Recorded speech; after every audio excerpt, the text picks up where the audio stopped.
It's an invitation. Come on and go with me. Welcome to the Fullness of God broadcast with your hosts, Evangelist Renata Parnell and Pastor Jonathan Parnell.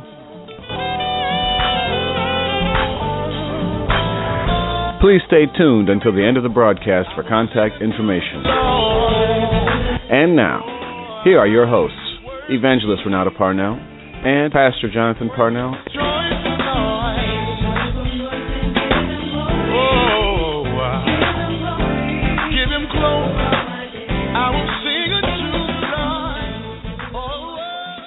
Welcome you to the Fullness of God broadcast. I'm Dr. Margie, your host. I'm excited. This is my first time being a host for the Fullness of God broadcast. We shout out to our producer and all of those that operate with us under this guise. We also want to just give thanks to, we just want to take this opportunity to welcome a very special guest coming out of Washington, D.C., by way of Chicago, Illinois. She's a Midwesterner originally. Whoop, whoop. And guess what? I'm a Midwesterner, too, from Ohio. Whoop, whoop. And as I was reading the information on this very powerful individual, I was just sort of like doing a parallel between my life story and her life story, and it just becomes very exciting. You are going to love this individual. One thing I love about her, she is very transparent. She is a passionate author and writer. She is a communicator. She is also a minister of the gospel. She encourages, listen to this, she encourages through honest reflections of real-life situations. She has been so very transparent in sharing her story that I have taken notes in every chapter. I am a book person, and I had to download my very own book. I couldn't wait to get it in the mail overnight. I wanted it now, and I am so glad I did because I have been introduced to a very powerful author who has shared and imparted and poured her passion into her readers. So I just want to take this time and this opportunity to welcome Miss Alicia J. Lewis. How are you, ma'am? I am excellent, Dr. Margie. Let me find out. You not only purchased the book, but you talk about highlighting and underlining. This is awesome. I am so blessed that you and others are being blessed by this ministry and by this book. Let me tell you, thank you. Yes. Thank you for the opportunity to be here and to speak and to share more about kingdom building in the meantime, a devotional for holding on to God's promises with you and your audience. Thank you. Oh, you are so welcome, and just thank you for taking time out of your busy schedule to be a part of this great broadcast. Let me tell you something. Alicia, if it's okay that I call you Alicia? Sure. Let's Thank you. Thank you so much. The first scripture that came to mind, because when I saw that word patient, sister girl, I said, oh, somebody get ready to minister to me through kingdom. Building in the meantime, because I thought about they that wait upon the Lord shall renew their strength. They shall mount up with wings as eagles. They shall run and not be weary. They shall walk and not faint. But honey, oftentimes when we're waiting on those promises of God, we get really weary in the waiting period. Yes, so I just want to learn, Alicia, how did you come up with such a very powerful title? Oh, the title. It is powerful. You know, I love your question, Dr. Margie. I'm trying to remember how did the title come to be, because I knew what was in my spirit was in the meantime, the in the meantime season. And I just felt I can't just call it in the meantime. Like, what's that mean? In the meantime, what? Like, what are we meant to be doing in the meantime, as opposed to just watching the clock, watching the paint dry on the walls, waiting for this manifestation of a promise from God? What are we ultimately to be doing? What are we stewards of? What is the Great Commission? And it is to build kingdom. So Yes. ultimately, all that we do, every step that we take, every activity that we push through that's birthed through us and in us is to build God's kingdom. So why not kingdom build in the meantime? Because that's ultimately what we are meant to do. Because whatever we travail through and triumph over is a testimony and reflection of God's love and his purpose and his mission and his steadfastness to us. And so when we kingdom build and display him well, what we do, of course, and impart unto others God's fullness. And this show is about the fullness of God. Am I correct? And so as we kingdom build, in the meantime, we are showing forth his glory about while we travail and traverse and whatever else, God is omnipresent. And he will be here. And in his omnipotence, ensure that what he has for us will come to pass as we kingdom build. That's kind of how it came up. It's ultimately testimonial. This devotion is testimonial, meant to encourage and inspire. Because as you mentioned, we often lose hope, we doubt, there's lack of faith, we get busy, discouraged while we waiting. But we are to be active in our wait. Yes, yes. And that comes as a result of faith. And you talk about that faith has been an intimate part of your journey. And I definitely see that throughout the chapters that are exhibited. So I just want you to know, I love the way, now audience, I want you to understand. Let me call you family, because we here at Fullness of God, we love the men and women of God. We love anybody who dials in to take time to listen to our program. And we don't care if you're saved, unsaved, you will get something out of every program that you listen to. So I want to tell you about this book, the way that it is broken down. It's so awesome. First of all, there's a chapter reading. And then that follows with a be still and be open. So let me pause. Let me just think about what was just imparted into me. And then there's an exercise. Oh, I love these books that have all of this going on at the end. You know what I mean? Yeah. And then let me tell you what I'm really big on and what caught me and tied me to this book, Alicia. Journal your experience this week. I'm a biggie on journaling. I love you, Dr. Margie. I love journaling. Alicia, if you can see all the books I have, the journals I have in my room, you would say, get rid of them. No, keep them. Like, I still keep mine because I know everything that the Lord is saying to me and through me. And like we say, promises may not manifest next week, next month, next year, but it's awesome when they do. And I refer back to my journal like, oh, my gosh, he told me this October 3rd, 1998. You know what I mean? So I get it, and I keep that because it keeps me encouraged, and it keeps me on track for what he is saying. It's just like the Word of God. Yes, absolutely, and particularly where you've received a word or a prophecy, and this is one of the things that you highlight in your book, that you had been prophesied to, that you were going to be a writer. And even in one of the chapters, you say, write a book. That's the title of one of your chapters, write a book. Oh, girl, I've been through this book in 1 week, okay? And that's the other thing. I want you all to know out there, this is an easy read. I read this on the way to work. I just pulled my Kindle out, and I was going through the chapters. I just didn't get through the acknowledgments and all the goodies that come at the end. But I tell you, I took notes and took my finger. I was highlighting in chapter 1, chapter 3, chapter 7, 8, 9, 10, and 11. Do it, Dr. Martin. I am not out. Yes, I read this because it's an easy read. It speaks to your heart. It connected me, if you will, to so many experiences that are not identical but similar. And I just tell you, thank you. Thank you for being transparent, because there's no really great story, in my opinion, unless you really tell the whole truth and nothing but the truth. And that's true. Go help Alicia. Awesome when you talk about it being an easy read, because in my mind, and it takes time to get to that point, the Word of God is not trigonometry. It is not, algebra. It really is simple if we really are still with him and allow him to pour into us, because we ultimately have to pour out to receive. And as, beacons of his word, right, as missionaries, We are to really speak God's truth, and it should be just that simple. And me, there are some ministers who could be super highfalutin. I'm not, I promise. So I just wanted to give it the way that he gives it to me, and so folks can really receive it and eat it up.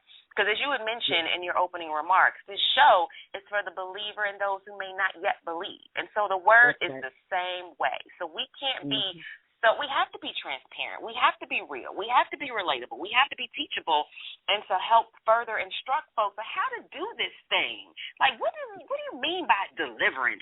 Like, what is salvation? Right. Like, what is redemption and repent? Like, what does this stuff mean? Like, I think in the body we do an awesome job of just saying and spouting off terms, but what does it look like? What does it feel like? What does it taste like? That's me. I want to know.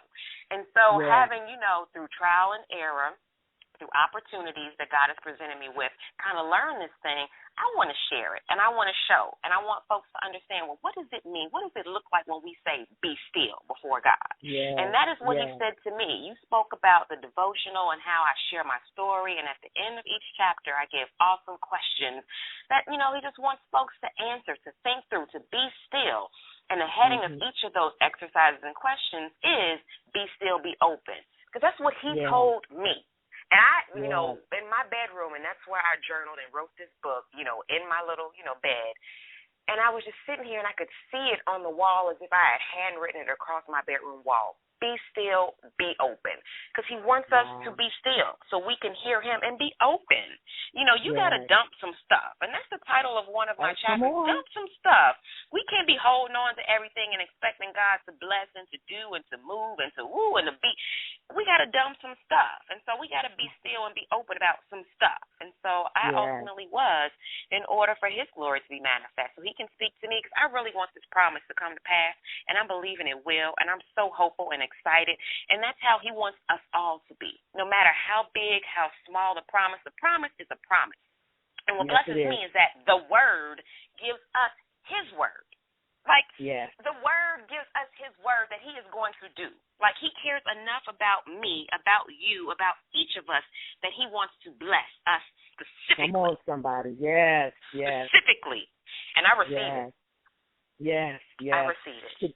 Oh, yes. To those of you that are just dialing in on this awesome broadcast this evening, we have the Alicia J. Lewis. She is an author, a very passionate writer.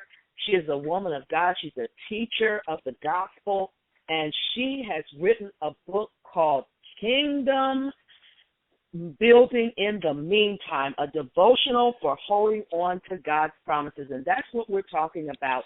Now, I want to dive into some of these chapters. There's some very powerful titles.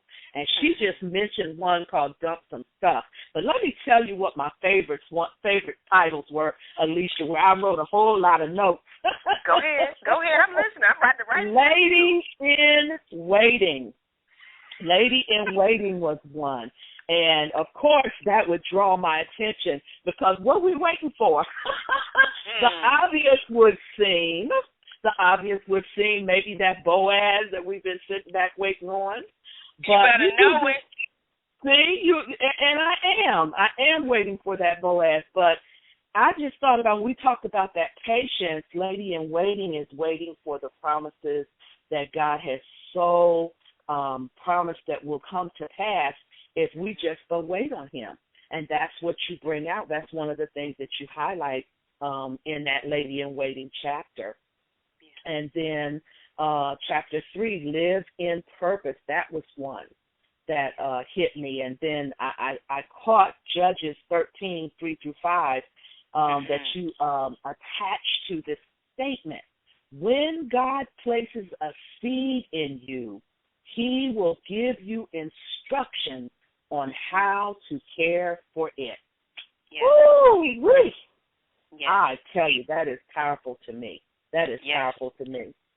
And then I saw in chapter 1, and you talk about it again in chapter 3, about your 10-year-old uncle. And I thought that was just so caring of you to relieve. You're 20-something years old at the time, and you need to relieve your grandfather of caring for your 10-year-old uncle, and you prepare a place in your house. Even go as far as, if I remember correctly, to buy a condo. In the new house, so honey. Yeah, you went and bought a new house so you could make it comfortable for your uncle to come and live with you. And then let me tell you what I liked about the next thing you did. You didn't have any male attachments at the time, but right. you invited some mentors to come in, which I thought was awesome. And whoever's listening on today, that's a very awesome idea if you have no male attachments, particularly in this area where we live. I thought that was just so smart and beautiful. Talk about James for a minute. Sure. We have to really prepare our environments and ourselves for God's gift. And that's truly one of the pieces that I wanted to ring true and resonate with folk as they delve into that chapter specifically. So as you had mentioned, my grandfather, he's passed away. But at the time, James was 10 years of age, and I had moved out to the district, from Chicago, as you mentioned earlier. And been living, having a really great time. And so I would get James, every summer and just expose him and have a great time to different things. And it was just amazing. Of course, I understood my grandfather was up in age, but everything James and I did was his first baseball game, his first ice skating experience, his first time at the theater, a number of different things. And, some things that we just take for granted, And it just came to pass, a couple of years later after that, a few times he had been with me, the Lord impressed upon me that he wanted me to raise James. And so I was just like, okay. And so I really jumped on it based on a conversation I'd had with my grandfather. And so my grandfather, like most older black men, was extremely proud. So he would call me randomly, and he would say, hey, what's the square root of 64? And I'd be like, Grand, what's going on? Is this homework time? Are you working with James? Like, do you need a tutor? No, we don't need no tutor. No, I'm good. And so he called me one day, and he was really, literally talking so badly about James, calling him all kinds of names and saying how he's done everything and didn't know what to do anymore. And I knew, I said, okay, you claim, Grand, that you've tried X, Y, and Z. How about I take James? How about you send him here? I expect him here actually by August 15th. Before school starts, I'm going to research different schools, and he's going to come. Wow. But in that time, as I had mentioned, the Lord will give you instructions. So the Lord sat me down and clearly said, these are the things I want you to do in preparation for James. This is the conversation I want you to have when he arrives. So when he came, I clearly laid out, not only are these the rules of my household and how you will abide by them, but this is what my expectation is for you while you are living here. And so 10 years have passed, or 12. You had mentioned at the time James was 10 when I initially, started getting him during the summers. James is 22 years old, college age, doing extremely well, has a fire and passion for Christ, is an awesome man of God, doing a darn thing. And I am just so grateful because had it not been, of course, for the Lord, but, just that obedience, where would he be? And so that's one of the reasons why I was obedient, and I did it because I wanted to be sure that I would be pouring in and not picking up the pieces later. Because there are many things, we have opportunities to instill, but we as, the people of God are just folk, will not do it, and then later on have to pick up the pieces, especially when it comes to our young men. What would things have looked like years later had James gotten caught up in a number of things in Chicago or any other place, and I would have to come into his quote-unquote rescue versus taking him in on and allowing God to make provision, because it wasn't easy. In no way do I want it to make it seem as if, being a 27-year-old, footloose, fancy-free young lady, living it up, taking in a 12-year-old young man was easy. It wasn't. But again, by our experiences, there comes the Lord. If we allow him to pour in, to speak to us, my life changed. But for the better. It didn't seem like it at the time. Couldn't hang out, couldn't dine out, couldn't do whatever. Had to be cooking meals and doing homework and staying with James. But my prayer life improved. My worship improved. My relationship with Christ improved. My ability to hear from him and allow him to take over improved. And so I think everything that I have and I am, it's because of my walk with him and seeing that he will supply and does all of my needs as a result of patient obedience. Yes, and you know what I think about? Thank you for sharing that. Because that's so powerful. He's 22 years old now, you said? James is 22 as of May 5th, Oh, my goodness. Now, at May 5th, my birthday is May 3rd. You know I'm still celebrating, right? May babies. Woo-hoo! But I thought something very powerful in what you just said, because as you were talking, I was thinking about the reverse role of Mordecai and Esther. He was her cousin, and she was young Esther, and here you are, the niece, bringing in your uncle, young James, and you were building the kingdom in the meantime. Oh, yeah. So, Dr. Margie, I love it. I love how you brought that out, because there is so much purpose on James's life. It is amazing. And so folks are just spellbound and bowed over by the ministry, the book, or whatever else, me. But I'm telling you, it is not about me. Like, we are equipped for so much, and it is to sow seeds and build kingdom. And I recognize the favor and the hand of God on James's life. It is amazing. And so I'm just encouraged by being able to provide an environment, a home, and an opportunity for him to move into everything God has for him. I believe James is going to be so powerful for the kingdom of God. I just know it. Just not even based upon the attacks that come against him because his greatness is known and certain, but just his humility, his love for others, his obedience, and it's just over him. And it's been over him since he was a boy. He will tell stories even today of people coming up to him and just saying, oh, my God, I see something, or the Lord just shared with me, or you going to, the words that have come, prophecies come about what is to come. And so I just know my household will be blessed because James is in my household. I kind of feel like the Ark of the Covenant was living with me, Dr. Margie. I know that's right. Come on now. I believe that too. Yes. It's so powerful. And I really touch and agree and believe with you that, I'm going to put it this way. When he does his initial sermon, please send me an invitation. Okay. I am so serious. Because I was so attached to this story about him and how you were very transparent about that. And there's just so many nuggets in this devotional, if you will, that just attached to me and just touched my heart. And I even, I just tell you a little secret, don't tell nobody that I revved up and cried while I was reading about James. That is all right. And that's what I love about the book. What I hear from other people is that they've cried, they've laughed, they've, shed some stuff, they've dumped some stuff. They're hopeful, they're encouraged, they're empowered.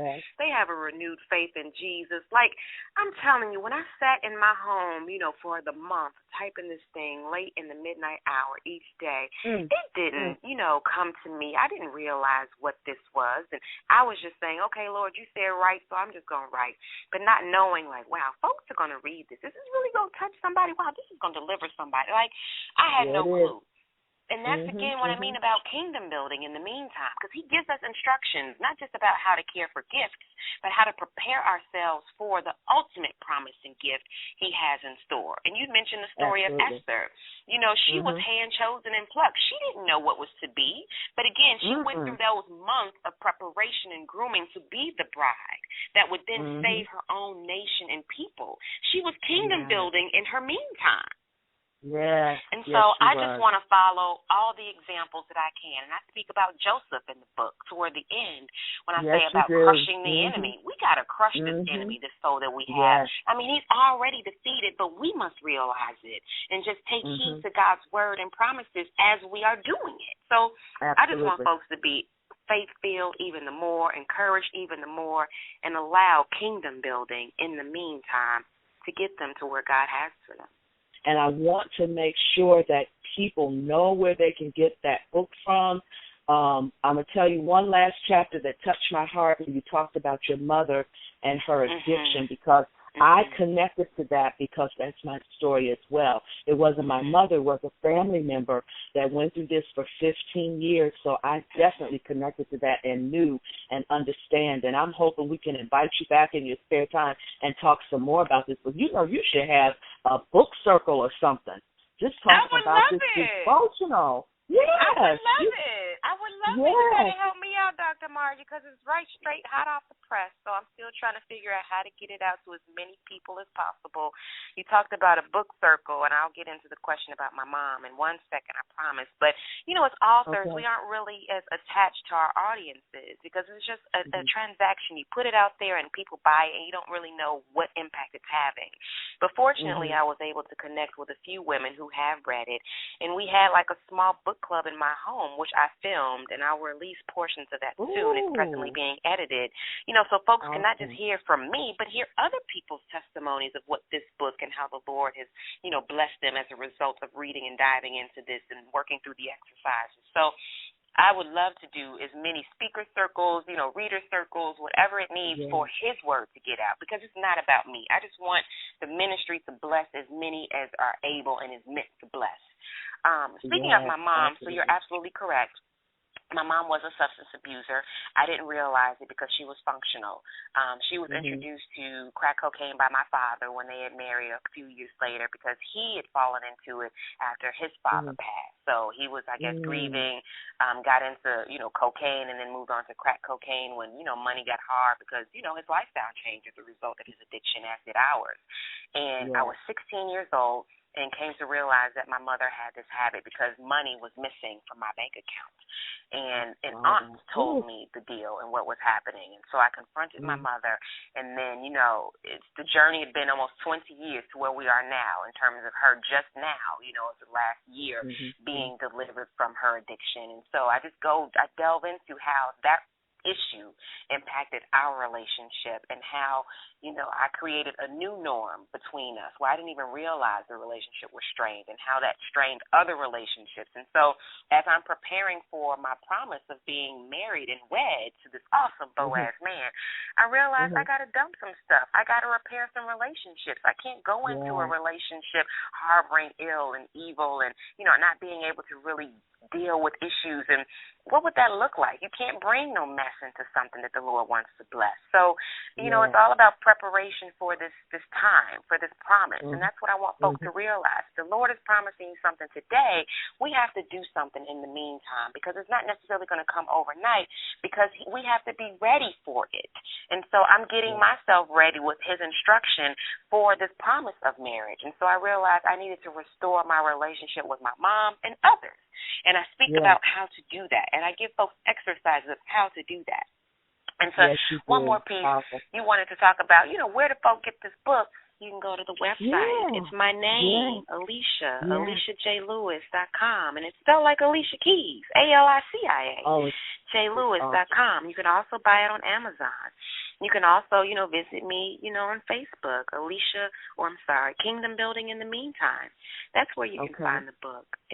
Oh, wow, it's powerful. And if you don't want to wait for it to come in the mail, download it like I did on Kindle. Yes, ebook. When you go to Amazon, you even get an opportunity to look inside and see some little excerpts of what's going on that will draw you in. I tell you, it's worth the read. It's an easy read. It's a powerful story of deliverance.